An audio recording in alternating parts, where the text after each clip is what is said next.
Hey, it's Brent here. Welcome to the Astral Projecting Podcast. So I'm going to tell you this book, William Buhlman, Adventures Beyond the Body, How to Experience Out-of-Body Travel, Proving Your Immortality Through Out-of-Body Travel. I've started reading quite a few books on astral projection. This book nails it. It totally nails it. If you're new to astral projection, or even if you've been doing it for a while, if you have not read this book, you need to read this book. This guy knows his stuff. And it's really just one of those books you just will not put down. It's a real page turner. And I could say that it's unequivocally, after reading this book, is pretty much the reason why I started this podcast. I had my first out-of-body experience probably about 30 years ago. I was only a young fella in my 20s, and it literally scared the hell out of me. I didn't know what was going on. And just to give you the context of the story, let's just back it up a little bit. So my wife and I were in bed. It was late. It was probably about 11 o'clock, possibly midnight. I don't remember the exact details of what the time was, but she woke me up in a panic. She's like, honey, wake up, wake up. I'm like, whoa, what's going on? She's like, I've just had this crazy experience. And I know, she's like, I was flying around the house. I'm like, you were doing what? She's like, I was flying around the house, and it wasn't a dream, it was real, like I was literally flying. I'm like, whoa, okay, so you've got my attention, what's going on? She's like, you know when you see those movies or videos of people flying, like they've jumped out of an aeroplane and they're kind of free-falling before their parachute opens, and their clothes are all flapping around the place. She said, I was like that, I was just flapping around inside the house up near the ceiling. I know I was having an out-of-body experience, and it just seemed so real. I know it wasn't a dream. It was a real thing. She even went into the bedroom where her 3-year-old son, my stepson, was sleeping, and apparently he looked up at her in the spiritual sense or the out-of-body sense, I don't know, the soul, whatever it was, looked up at her and said, can I come up with you, Mum? And reached out his hand, or his spiritual hand, his soul, I don't know. I don't know the full details. She grabbed it and he went up with her, and they were basically both flapping around, flying around the house near the ceiling, which, just seemed so weird to me. When she explained it to me, I'm like, what is going on? As you can imagine. And apparently her son, Joshua, was saying, can we go outside, Mum? Can we fly outside? And she knew she could. She said to me, I knew if I wanted to, we could have just flown straight through the glass, through the window, the door, the glass door. And I said, what? And why didn't you? And what was going on out there? And she just said, look, I can't explain it, but there was just a lot of activity going on outside, and I didn't want to go out there. And so she said to her son, no, let's just stay in here. And that really intrigued me. I'm like, what do you mean a lot of activity? And she kind of explained it like, well, if you're driving down the road or something, there's a lot of stuff going on. There's people walking on the road. There's other cars. There's cyclists. There's just people walking past, whatever. You're not fazed by it, but you just know there's activity. Maybe you're on a busy road. And if you had to explain to somebody later what was it like out there, you'd say, it was pretty busy. There was a lot of stuff going on out there. You wouldn't remember faces or details, but you just know there was a lot going on. And that's what it was like for her while she was having this astral projection out-of-body experience. Now, it really unnerved her. She was really kind of nervous about the whole thing, frightened by it perhaps. So we talked for an hour or so before she finally drifted off back to sleep, because the whole experience was just something new to her, totally new to me. I'd never really heard much about it. I had heard of people having out-of-body experiences, but didn't know much more about it than that. Well, guess what happened? She falls to sleep, and I didn't. My mind's now racing 100 miles an hour, thinking about this out-of-body experience and what could have possibly been going on. And then I start drifting off to sleep, and lo and behold, I start having an out-of-body experience. And I can only put it down to the fact that, it was just so prevalent in our house that night, and we were just talking about it so much, and it was just so forefront of mind for me that when my wife went back to sleep, I started kind of dozing off, and I actually felt myself sit up out of my body. And I know that it wasn't a dream. I know it was real.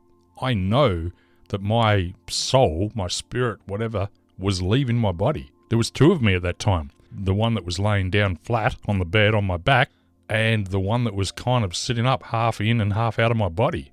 And that was as real as I sit here today. It freaked me out. It totally freaked me out. And so I started panicking, and I tried to yell out to my wife. I'm like, but I couldn't speak, and I couldn't move my body. I was frozen, completely numb, paralyzed. And that freaked me out even more. And I started thinking, oh my goodness, this is it. I'm dying.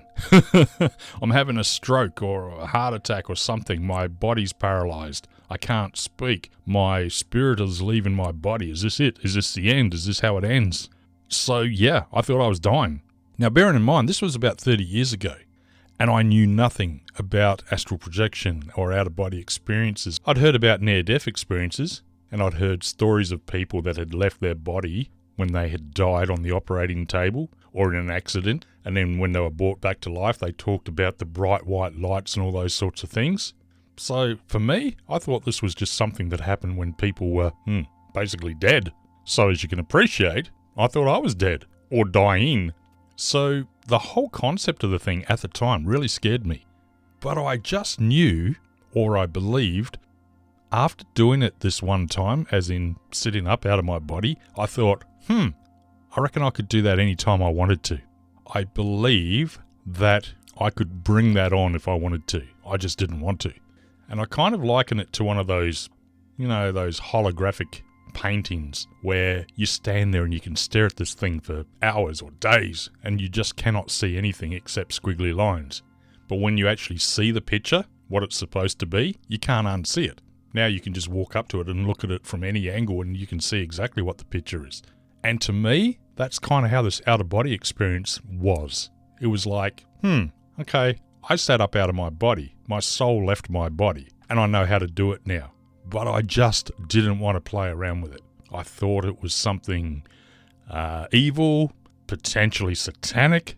I had no information about it. This was 30 years ago. There was very little information about it. In fact, I was studying at the time and I went into the library. There was a book about astral projection. I flipped through the pages and I thought, I'm not messing around with this. Put the book back on the shelf. I don't want this to potentially bring on another episode. So it bothered me. Well, here we are here in 2023 and I'm 30 years older. There's a lot more information around and I've started watching some videos.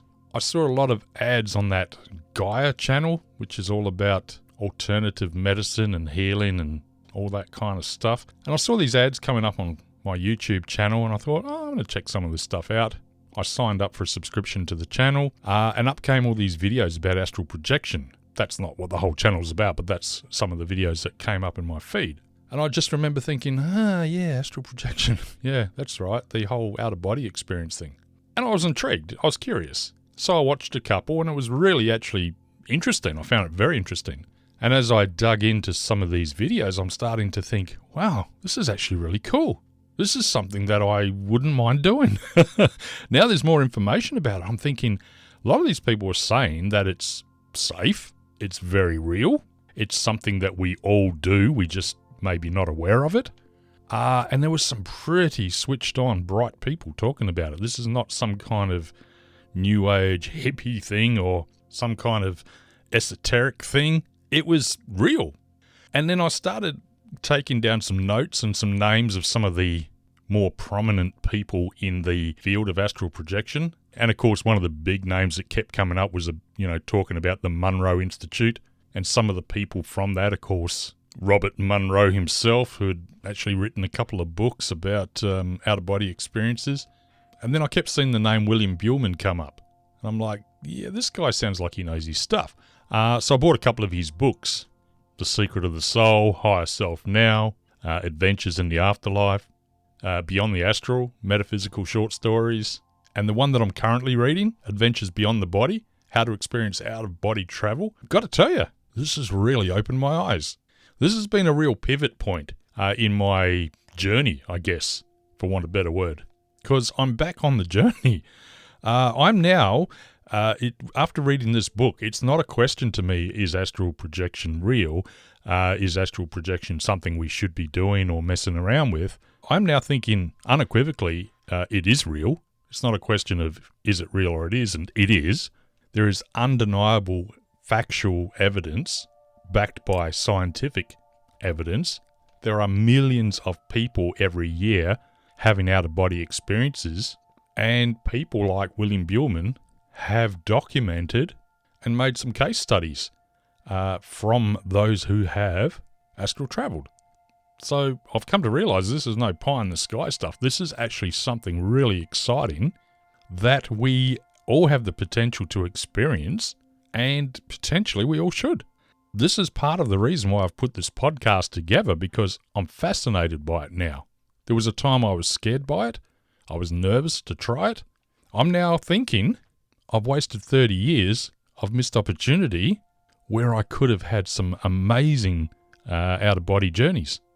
William Buhlman, the author of the book, has been astral projecting for the last few decades, and he's become a real seasoned astral projector, where he's talked about some of his own journeys and his own experiences that have taken him to some amazing places that most people, when they're astral traveling, would just never get to go to because they lack the experience, the confidence, or for whatever reason. So as you can appreciate, I've got a ton of questions. I've got a ton of questions about astral projection. Can't wait to do it again. When I say again, I mean I had a very minor out-of-body experience 30 years ago, but I am really, really keen to have a full-on astral projection out-of-body experience, and as an ongoing thing. I'm excited about it. Can't wait. But I've got a ton of questions about what do we do when we astral travel? How can we astral travel? Where do we go?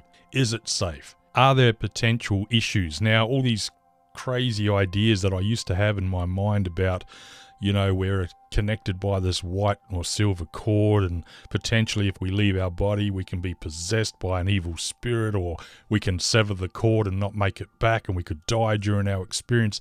That's all rubbish. That's all nonsense. Or maybe not about the silver cord thing, but the whole being possessed and not making your way back. That's all nonsense. And these are just fears that are stopping people from having an amazing experience. Potentially.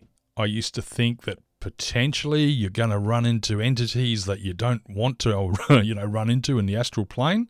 Like, what if you see something you don't want to see? Well, you're going to. William Buhlman in his book says, those who say they don't want to run into another entity when they're out astral traveling, that's just like someone saying, I want to dive deep into the ocean, but I don't want to encounter any fish. You're going to encounter fish if you dive in the ocean.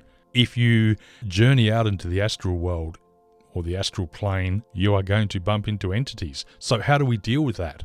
And who are these entities we're bumping into? Are they old past relatives? Are they people that are alive? Are they dead? Are they people from other times? What about, what happens in the astral world with time? People keep having these experiences. They come back and they just say, I can't explain it, but I just know that there is no time. That life is eternal, we are eternal beings, and there is no such thing as time, other than in our own natural world that we live in. There is so much evidence that, we put our emphasis on our physical being. We're a physical body, we live in a physical world, we're surrounded by physical objects, that we believe that we are physical beings with a soul, as in we're born into this world, we're a physical human being, and we possess a soul. Supposedly, the way we need to look at that is we are actually an eternal being. We are a soul that's temporarily living in a physical body. With or without the body, we exist. We existed before we had the body. We exist after we have the body. The body's just a vehicle. Try getting your head around that. So I've got a bunch of questions. I'm very excited about the whole concept of astral projection. Can't wait to do it. Can't wait to tell you about my own experience here on this podcast. I'm going to document and journal everything that I do when I have my own astral projection experience. So I thought, what better way to talk about this stuff and become curious about this stuff and share these experiences than in a podcast. So that's the story behind the Astral Projecting podcast. It's really just my curiosity of something that I'm very, very interested in. I've been reading a lot of books. I've been watching a lot of YouTube videos. I've been watching a lot of other kind of videos, documentaries and those sorts of things. I've started talking to people. I'm hanging out on forums to do with astral projection, on Reddit, on Quora, obviously on Twitter. I've invited other astral projectors to come on and have a chat with me. How cool is that? So in upcoming episodes, I'm going to be talking with those who have had astral projection out-of-body experiences. I want to know how they did it, what they did when they were doing it, So if you're new to astral projection or you're a seasoned pro, like someone like William Buhlman, you're going to want to hear these stories. You're going to want to hear what goes on out there. And it's only going to cement your own beliefs. I want to hear about positive and negative experiences, as you do, I've no doubt. Because if you're like me and you were sitting on the fence or are sitting on the fence and thinking, I hear a lot about it, I don't know if it's safe, I don't know if I should do it, how do I do it, what can I expect when I'm doing it, then you need to subscribe to this podcast because we're going to be answering those questions. Personally, I'll be answering the questions whenever and however I do this astral projecting journey of my own. I'm going to be speaking to those that are doing it so that we can pick up any tips or tricks, if you like, to know what to expect and how to do it. What are the shortcuts for having a good astral projection experience? And I'm going to be talking with some book authors. Watch this space. One day I'm going to get William Buhlman to come onto the show and have a chat with us. That's going to be exciting. Not just him, but others who have a wealth of knowledge like he does. But right now, from the books I've read so far, this particular book, Adventures Beyond the Body, man, that guy has gone into a lot of detail. A lot of it's just way over my head. I mean, he's talking about metaphysics, astrophysics, and he's doing his absolute best to try and explain how out-of-body experiences work and why we have them.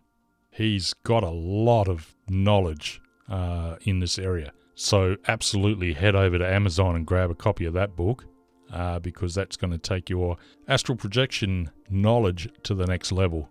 And if you're like me, it's going to take your desire to the next level as well. Because after reading that book, you will unequivocally know, without question, it's a real thing. It's something that you should do and you will enjoy or should enjoy, and something to be excited about. There's a whole heap of reasons why you should do it, which we'll cover off on in other episodes. But I'm going to end this one here. This has really just been a little bit of an introduction as to why I've started the show, but really it's just a journey on astral projection, which is something that I'm very curious about, I'm very excited about. Subscribe, follow me into this journey as we delve into the whole world of astral projection. Thanks for listening.